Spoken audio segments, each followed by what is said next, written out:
heureuse d'annoncer, vous qui prenez si bien soin de notre santé tous les jours. Alors, vous vous proposez une fois encore, n'est-ce pas, de nous parler d'un sujet d'intérêt public. Bien sûr, bien Et sûr. on continue de parler du cancer du col de l'utérus. Oui. Effectivement, la campagne est lancée mardi et pour 7 jours quand même, ça a démarré. Des enfants de 9 à 14 ans sont déjà en train d'être vaccinés, surtout lorsque les parents facilement arrivent à donner l'autorisation. Nous allons poursuivre la thématique. Oui. Hier, nous avons eu le directeur de la vaccination sur le plateau. Aujourd'hui, nous recevons un médecin et en même temps jeune championne de l'UNICEF pour nous dire un peu, parce que l'UNICEF fait partie des partenaires du gouvernement dans cette initiative-là, comment les jeunes comptent accompagner cette initiative-là pour sa réussite. Mais avant de la recevoir, je vais nous proposer de suivre ce reportage qui nous replonge un peu dans le lancement de cette campagne-là.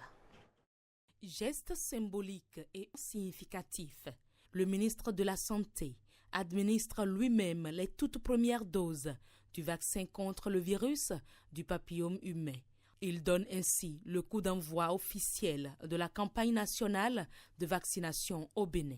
J'ai un ressenti, ça fait pas du tout mal. Je suis heureuse d'avoir reçu le vaccin. Comme ça, je pourrais accomplir mes rêves sans avoir besoin d'être arrêtée par un obstacle contre une maladie.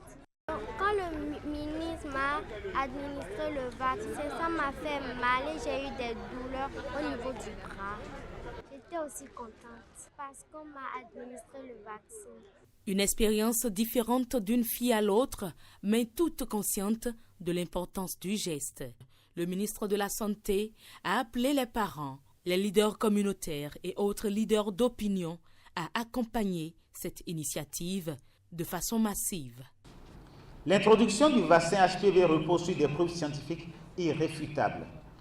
Comme le rappelle l'OMS, les vaccins contre le HPV peuvent prévenir plus de 90% des cancers du col de l'utérus.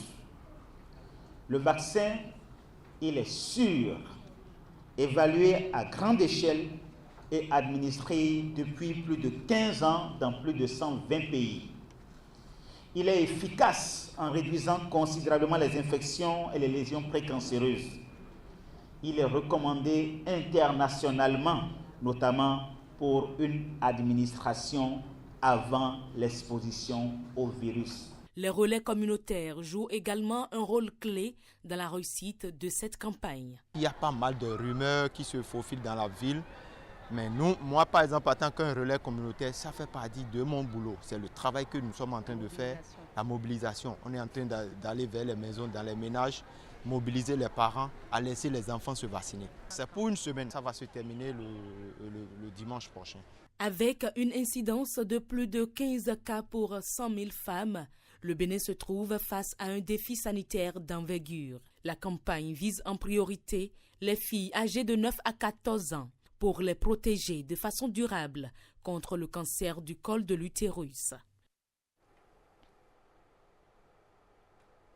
Voilà donc ce reportage qui nous plonge un peu, n'est-ce pas, au cœur de cette campagne nationale. Effectivement. Alors, pour aborder la thématique de ce jour, nous recevons Dr Viviane Oké. Elle est médecin en santé numérique et elle est également jeune championne de l'UNICEF. Elle va nous dire en quoi consiste ce rôle-là précisément en tant que jeune championne de l'UNICEF. Docteur, merci d'être là. Bonjour docteur, et je lis déjà sur le t-shirt zéro cancer du col de l'utérus possible avec le vaccin anti-HPV. Merci d'être avec nous. Merci. Alors, avec cette double casquette, médecin, jeune championne de l'UNICEF, comment vous vivez cette campagne-là? Alors, merci une fois encore. Comme vous l'avez dit, je suis docteur Viviane Oké. Je conçois des solutions numériques pour améliorer la santé et le bien-être des filles et des femmes. Et donc, pour moi, c'est une opportunité, une occasion de pouvoir soutenir en tant que jeune championne de l'UNICEF ces efforts qui ont été faits pour améliorer la santé des filles et des femmes béninoises à travers ce vaccin. Donc, mon rôle en tant que jeune championne de l'UNICEF, c'est d'être défenseuse de la santé et des droits des enfants, particulièrement des filles. Donc, en tant que jeune championne de l'UNICEF, il est de mon devoir également de porter la voix, de mobiliser les autres jeunes pour que les filles, toutes les filles soient vaccinées, pour qu'on puisse atteindre cet objectif de zéro cancer du col de l'utérus grâce à la vaccination. Et en quoi cette campagne-là est-elle si cruciale? Sinon même, je dirais précisément, cette vaccination des filles-là est-elle si cruciale? D'abord, il faut savoir que dans le monde, toutes les 2 minutes, une femme meurt du cancer du col de l'utérus. Toutes les 2 minutes? Oui, toutes les 2 minutes. Donc, imaginez depuis... Donc, déjà sur ce plateau, maintenant, c'est qu'il y a déjà une femme décédée du cancer du col de l'utérus. Plus d'une femme, parce qu'on est là depuis plus de 2 minutes. Avec la plupart des décès dans les pays à revenus faibles et intermédiaires tels que le Bénin. Et au Bénin, on aura au moins une femme qui va mourir chaque jour dû au cancer du col de l'utérus. Donc, aujourd'hui, à la fin de la journée, un enfant va se retrouver orphelin dû au cancer du col de l'utérus. Certains jours, même 2, vont se retrouver orphelins, pendant que nous savons les stratégies qui peuvent être utilisées. Donc, entre 25 et 65 ans, il y a le dépistage qui est gratuit dans les centres de santé. Donc, vous l'aurez vu passer. Mais en amont, c'est évitable à travers la vaccination parce que le cancer du col de l'utérus, dans la majorité des cas, est dû à un virus appelé le HPV. Et ce virus-là, il y a un vaccin qui existe contre ce virus-là. Il faut l'administrer aux filles avant qu'elles ne soient exposées à ce virus. Et c'est cela qui va justifier le fait qu'on vaccine les filles de 9 à 14 ans. Parce que si elles sont vaccinées contre ce virus-là, qui est la principale cause du cancer du col de l'utérus, alors plus grandes, elles n'auront pas le cancer du col de l'utérus. Alors le professeur Mpati, le ministre, a commencé l'exercice le mardi en essayant d'expliquer de façon terre à terre ce qu'est le cancer du col de l'utérus et surtout ce que le vaccin va faire concrètement dans leur organisme. Pour vous, jeunes, comment pourriez-vous expliquer de façon terre à terre, simple, le cancer même du col de l'utérus à ces jeunes-là qui nous suivent ce matin? Alors, je dirais que le cancer du col de l'utérus, c'est une multiplication anarchique de cellules qui va se produire au niveau de cet endroit-là de l'utérus qu'on appelle le col de l'utérus. Donc, de la même manière qu'il y a le cancer qui est... Là, nous avons le col de l'utérus à l'écran. Justement, totalement, je n'ai pas de pointeur, mais cela va montrer tout à l'heure. Donc, en bas, le col de l'utérus. Donc, de la même manière qu'il y a des cancers au niveau du sein, de la prostate, etc., il peut y avoir le cancer au niveau du col de l'utérus. Et justement, pour ce cancer-là, il est évitable par la vaccination. Mais comment ça survient concrètement en tant que médecin? Alors, il faut savoir que le cancer du col de l'utérus est dû à l'exposition à ce virus-là qu'on appelle le HPV. Ça se contracte où? Ça se contracte, c'est l'infection sexuellement transmissible la plus répandue du monde. Et donc, au-delà de l'infection sexuellement transmissible, il peut même contracter à travers le contact peau à peau. Donc, c'est ce virus-là, le HPV, qui sera à la base du cancer du col de l'utérus. Donc, cela prend plusieurs années. Donc, ce n'est pas forcément une contamination ou une infection sexuellement transmissible.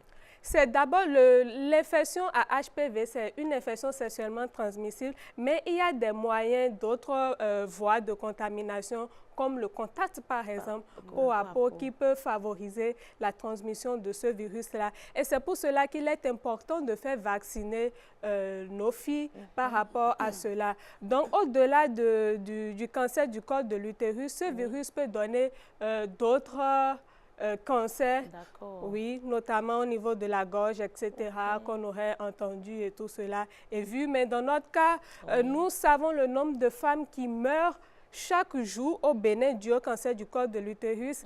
Et quand on sait que cela peut être prévenu par la vaccination, c'est une grosse inégalité de santé que les filles ne reçoivent pas ce vaccin-là pour prévenir ce cancer. Et c'est pour pouvoir améliorer cela, pour rectifier ce tir que le gouvernement et les partenaires ont mis en œuvre cette stratégie-là pour garantir la santé des populations. Et on peut les accompagner, on doit les accompagner en tant que citoyens béninois dans cette vaccination-là. Mais bon, je sais qu'hier, Rachida en parlait aussi. Il y a dans le reportage aujourd'hui, un relais communautaire l'a également évoqué les rumeurs, les idées reçues autour des vaccins aujourd'hui.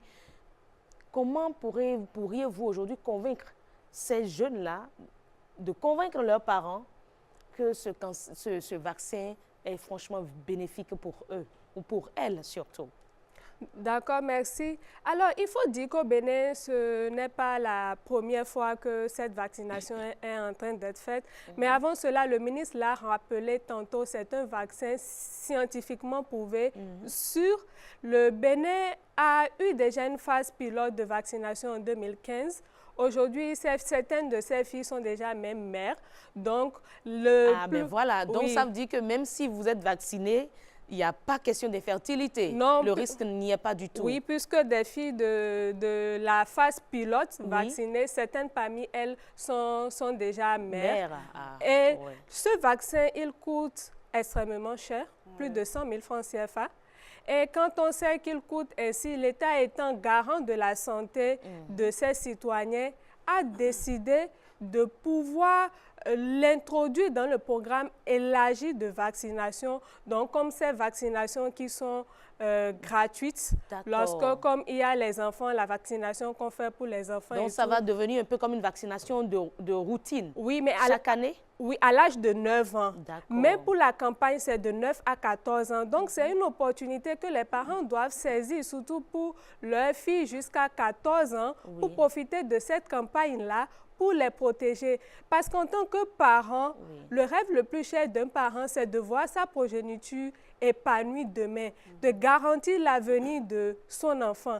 Et en tant que parent, aujourd'hui, la balle est dans leur camp en tant que parent, de garantir la santé, le bien-être futur de leurs enfants en étant ambassadeur de cette vaccination-là contre le HPV. Et est-ce qu'il y a l'engouement? Est-ce qu'elles sortent? Est-ce que les parents amènent leurs enfants? Quel constat vous faites sur le terrain? Je sais que vous êtes du côté du CIESDAG, là déjà, entre autres. Est-ce qu'il y a une mobilisation déjà en cours? Alors, j'ai ici ma casquette de jeune championne de médecin d'abord, en tant que Viviane, de championne pour les droits des filles, la santé des filles. Donc, en tant que docteur Viviane, vraiment engagée, docteur V sur les réseaux sociaux. Donc, c'est la casquette qui m'amène Qu'en est-il de la mobilisation ce matin? Vous observez ce qui se passe. Oui, sur le... Qu'est-ce qu'on peut en dire? Alors, il y a une mobilisation? Oui, sur le terrain, il y a, je dirais que c'est mixte.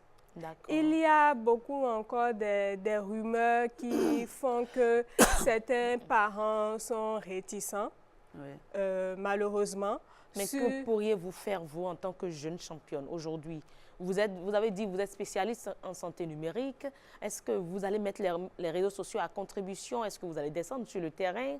Comment alliez-vous travailler aujourd'hui pour que l'objectif soit atteint? Mon rôle commence déjà ici en parlant sur un média public pour vraiment rassurer, pour porter de la voix, pour la défense du droit à la santé de ces filles-là. Au-delà de moi, il y a beaucoup d'autres jeunes qu'on appelle les You Reporters qui sont mobilisés. Donc, si vous allez sur les réseaux sociaux qui partagent le message autour de la vaccination, donc c'est vraiment une communication intense. Oui, vous voyez peut-être moi, docteur Viviane ici, mais derrière docteur Viviane, il y a beaucoup d'autres jeunes qui sont de la communauté You Report de l'UNICEF, donc qui ont proposé des messages qui relaient sur la toile quand même des messages en rapport avec cela. Donc, mais ce n'est jamais assez suffisant. Ce n'est jamais assez suffisant et cela n'arrive pas qu'aux autres. C'est ça. Cela n'arrive pas qu'aux autres. On ne peut pas savoir qui demain aura ou pas un cancer du col de l'utérus. Donc, il est de notre devoir de véhiculer le bon message. Le ministre l'a rappelé tantôt sur des preuves scientifiques et de pouvoir, en cas de doute, se rapprocher des structures de santé pour pouvoir avoir l'information fiable. Mais la bonne information n'est pas forcément sur les réseaux sociaux ou ce que les gens disent ou partagent. Et malheureusement, faites attention parce que certaines personnes ont beau vous faire penser qu'elles sont contre, mais derrière, ils iront vacciner les enfants pour les protéger. Oui, effectivement, il y a également ça. Dans la masse, ce sont eux qui s'engagent, qui accompagnent, qui disent non, mais ils sont les premiers à envoyer leurs enfants se faire vacciner. Chers parents, parents, ne vous faites pas prier. Franchement. Ne vous faites pas prier. Vous avez tout à y gagner. Amenez vos On a enfants, dit c'est amenez vos disponible. filles. Oui, c'est disponible. Le vaccin est oui. disponible en pharmacie. Des parents volontairement font vacciner déjà leurs enfants en payant Il coûte au moins 100 000 francs. Oui, et Mais cela, c'est gratuit cela pour vous. coûte cher. Donc, la campagne a commencé le 1er décembre et va s'achever le 7 décembre. Donc, c'est vraiment... Le 7 décembre. Oui, le 7 D'accord. décembre, le dimanche. Aujourd'hui, on est quoi? On est le 4. Il y a encore 3 3 jours. Oui, oui. Hâtez-vous, faites vite. Franchement. Amenez vos enfants, Vous amenez pouvez vos filles. Vous pouvez Oui. rappeler déjà où est-ce que ça peut, les parents ou les enfants pourront se faire vacciner? Alors, les enfants pourront se faire vacciner dans les écoles ou dans les communautés ou même venir dans le centre de santé le plus proche pour pouvoir être orientés. Orienté. Oui. Parfait. Ça, c'est intéressant. Merci, beaucoup. docteur OK, pour ces précieux conseils. Je suis certaine que le message, il est entendu. Il est entendu. Les parents, chaque parent va prendre ses responsabilités. Bien sûr. Et vous savez quoi? Oui, il y a une question qui m'a été posée après le plateau passage d'hier, d'hier. oui. Mais les enfants, vous avez dit le virus, c'est le virus qu'on contracte le plus rapidement possible. Il faut qu'on se lave les mains automatiquement à chaque fois, ce qui n'est pas encore l'idéal ici. Oui. Mais les jeunes garçons, pourquoi vous prenez que les filles cette fois-ci? Et les jeunes garçons, les jeunes ne sont pas concernés par ce virus-là. Sous d'autres cieux, les jeunes garçons également sont vaccinés.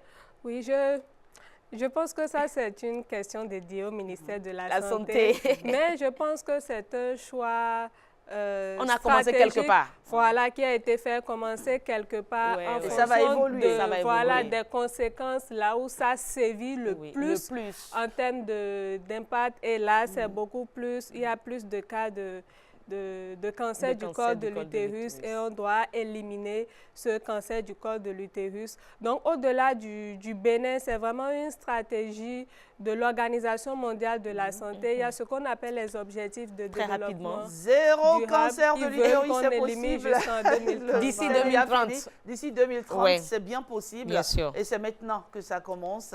À chacun donc de jouer sa partition. Tout Docteur simplement. OK, merci d'être passé sur Bonjour le Bénin.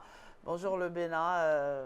Le message, il part tellement vite. Bien sûr, il va partout, à Kondi, à Basila, à Natitengu, il va partout. Merci, Heureuse Dan. On se retrouve demain pour un autre sujet d'intérêt public.